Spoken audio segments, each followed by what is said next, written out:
જેટલું આપણે એનું ભજન કરીશું, એને લાડ લડાવીશું.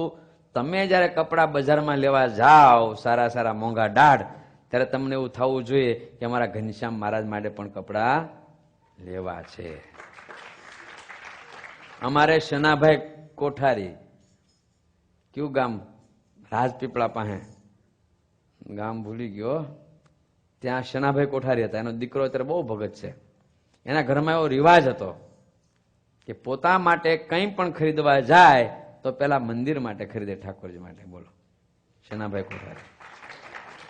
રાજપીપળાની બાજુનું ગામ હું ભૂલી ગયો. હે? ઉમરવા. ઉમરલા ને? ઉમરવાના શનાભાઈ કોઠારી. આજે એનો છોકરો પણ છે, બહુ ભગત છે. આવું હતું. બોલો, આપણે જયારે મોંઘું દાઢ જેવું બજારમાં કંઈક ખરીદવા જઈએ ત્યારે આપણને એમ થવું જોઈએ મારા મહારાજ માટે પણ ખરીદવું. ત્યારે આપણું બે મહારાજ ને આપણે એક મેઘ થયા કહેવાય. આપણે ઘરની ચિંતા કરીએ એટલી મહારાજની પણ ચિંતા કરવી જોઈએ. ઘરમાં સરસ મજાની વાનગીઓ બનાવીએ ત્યારે આપણે એમ થવું જોઈએ મહારાજ માટે પણ વાનગીઓ બનાવીએ.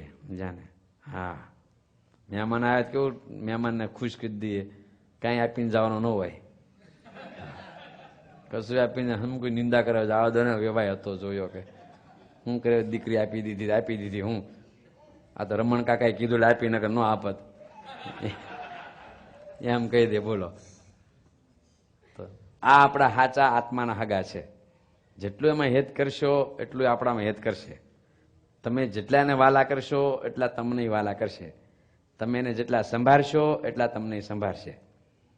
માટે તમને બધાને મૂર્તિનું ખૂબ સુખ આવે.